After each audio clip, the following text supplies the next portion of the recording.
I'm going to interview Jeff about his experience of teamwork.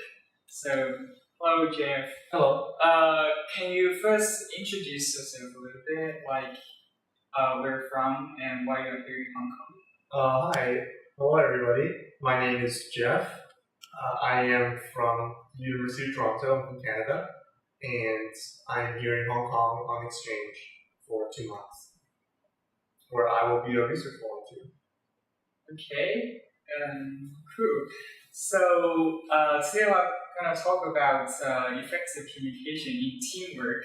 So Jeff, do you have any impressive experience about teamwork? Like your most unforgettable teamwork experience?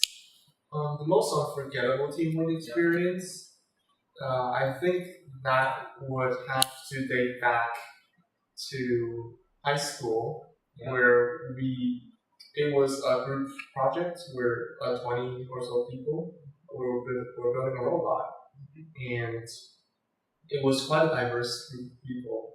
So we had mostly Canadians, but we had a few new immigrants from China, and we had a few new immigrants from India.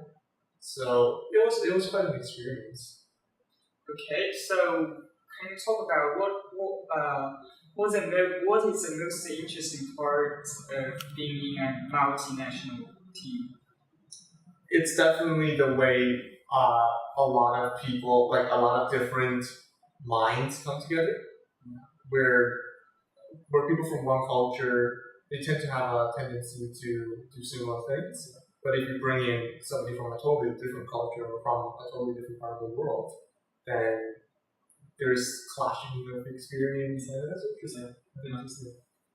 Okay, so overall it's interesting. It's very nice. I like the process.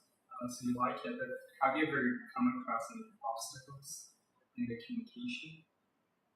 Yeah, with all differences in culture and experience, there's obstacles. Particularly at the start, I guess, where it's hard to understand what they're saying. First of all, if they're new immigrants, it's hard to understand what they're saying, and then it's because of the culture differences. Yeah.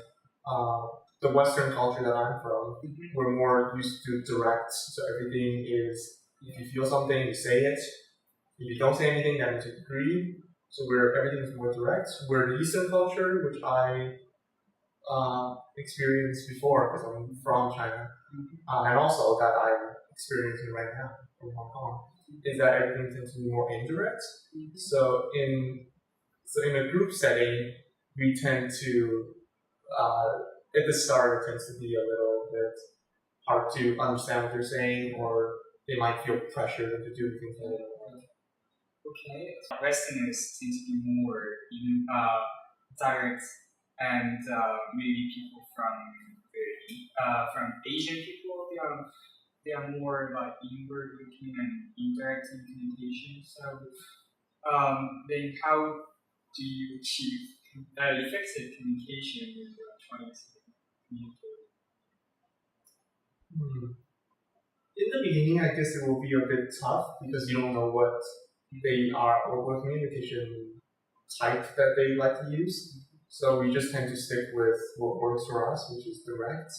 And then over time, if we see that they're not participating a lot, or they're not voicing their opinions, we'll actively out to say, hey, I will actively ask for their opinions on everything, and then to see whether they're more indirect and they just want.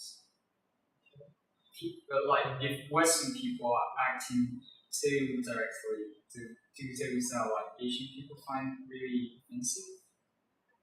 That I don't know, because, I guess when I first came here, I did feel everybody is trying to push their opinions on me. But it's mostly after a while of just being ourselves, and if we see that somebody isn't participating a lot, we'll tend to just begin to just actively try to get them to participate, which I think is much better than just sitting around looking at the time. So during your multinational teamwork, so have you ever come across some problem that are unsolvable? Well, like as I said before, it's hard to like first understand what they are, and then when we talk in our direct method, they don't participate a lot. So at the beginning, we don't think they're free fighters because everybody takes time to open up to others, like myself, as someone myself.